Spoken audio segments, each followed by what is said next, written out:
guys, hope you're going well. So something kind of fun today, I'm doing a top 5 countdown list. I love putting these lists together. I just think it's really so much fun. So this is going to be a collaboration video with my friend on YouTube, Sam, although his channel name here is SCL0320. He has a really great channel. He does movie reviews, game reviews, TV reviews. He also does really great in-depth spoiler discussions. I will leave a link to his channel in the description box down below. Definitely go and check him out. So it was actually his idea for this topic, for this list today, and the topic is top movie villains from the decade of the 2000s. So I'm really glad we narrowed it down to a particular decade. Otherwise, movie villains, there are so many and so many great ones that I love. You know, sometimes the villain is more fun than the protagonist who's always following the rules and doing the right thing. We also compared our lists and neither of our lists doubled up, so that was kind of cool. So now you've got 10 villains in all, and of course there are so many more. These are just some that I have chosen for the sake of today and because it was how I was feeling when I put this list together. So let's do it, shall we? To start off this list, I wanted to pick somebody who wasn't like a crazy psychotic villain. It's more of just a bad guy who just fell into a bad line of work. Number 5 is Captain Barbossa from the Pirates of the Caribbean. So Captain Barbossa has appeared in all the Pirates franchises. I don't know if, I think there's been 4 movies maybe, but my favorite of him and of all of the movies is the first movie, The Curse of the Black Pearl. So firstly, Captain Barbossa is a pirate.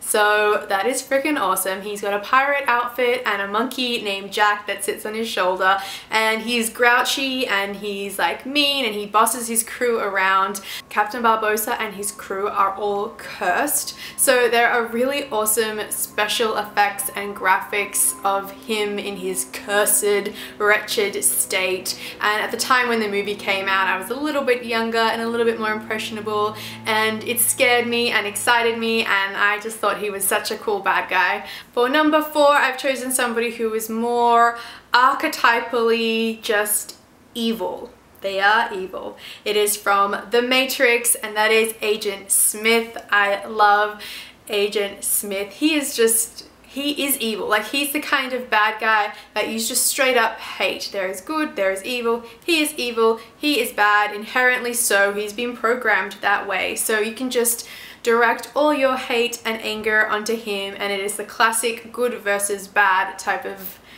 situation playing out in The Matrix. Of course, as the case with most series and franchises, I liked the first movie. When I saw the first Matrix and Agent Smith in the first Matrix, I was pretty blown away by it, and it really scared me.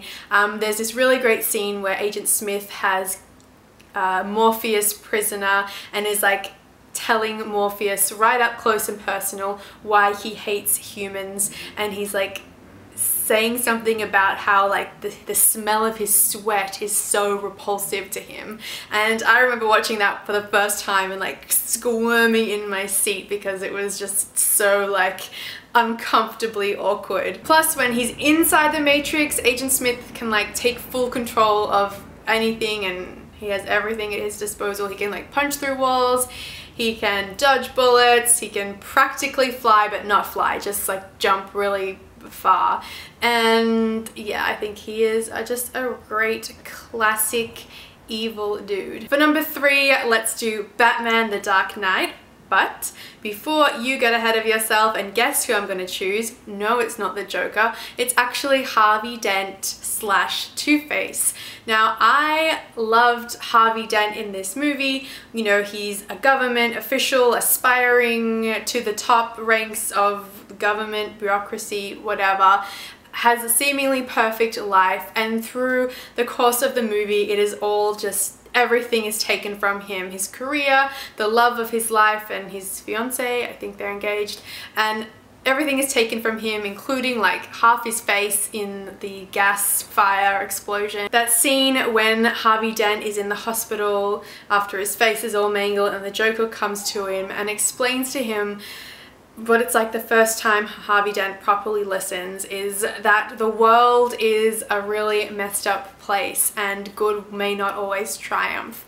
And seeing like that scene is just so powerful to me. And when Harvey Dent makes that embraces and transitions into becoming Two-Face, good versus evil, you know, it's just a balance. It's just how the cookie crumbles, or in Harvey Dent's case it's going to be the flip of the coin. Whether you get heads, whether you get tails, is whether you live or whether you die. So I love him as a bad guy because his whole backstory is just so tragic, and it's one of the few times where you spend an entire movie, like 3/4 of the movie, getting to know the good side of somebody and then really seeing them taken down to nothing and stripped back bare, and having to start again as a bad guy or someone who no longer believes in the goodness of the world. Number 2 is from Kill Bill Volume 1. It is Gogo Yubari. Now this teenage, ultra-violent, sadistic assassin slash bodyguard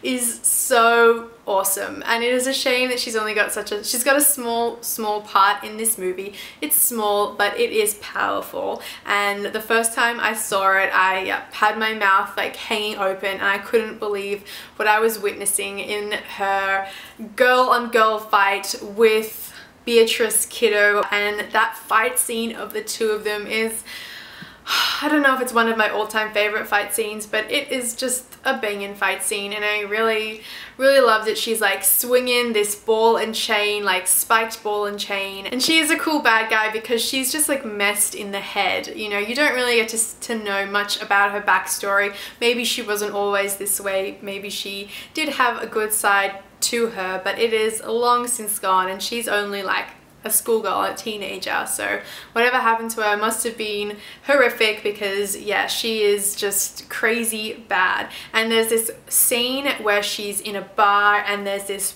sleazy guy hitting on her, and she like stabs him and she says something like, "Do you still want to penetrate me, or is it I that have penetrated you?" And I still remember those words because that's how full on that was, and how just crazy, so crazy. For number 1, I've tried to choose someone who is scary, and that is because they really believe in an ideology which is so different from what I believe in. So in that, it makes them practically alien, even though they come across as a functioning part of society. It's a historical reimagining, and it is from Quentin Tarantino, another Quentin Tarantino film, Kill Bill also. That's just a coincidence that I liked villains from Tarantino films. Sorry. This is Inglourious Basterds, and it is Colonel Hans Landa, and also nicknamed the Jew Hunter in this movie. He is calm and collectedly scary. He's a kind of man who believes that the work he's carrying out is right and just, and that is what makes that scary, because what he was doing and who he was working for under the Nazi regime is just absolutely atrocious and the scariest thing you could imagine. Scary because it's based in a very real historical time and a place, and that is really what makes it scary for me. The first scene we're introduced to him, the scene where he is in occupied France, I believe, and he enters the house of someone who he suspects is hiding a Jewish family under their floorboards. And the way he goes about it all is just, it's the most tense scene, because you see him talking to the father of the household just in a seemingly mild and just very calm and cool, collected manner. All the while, you know, this Jewish family is like cowering underneath the floorboards, looking up through the cracks, and you're just wishing and hoping beyond hope that he doesn't notice them there. And it is just a really highly tense scene, and I absolutely love it. Sorry, kind of felt like I left that on a bit of a down note.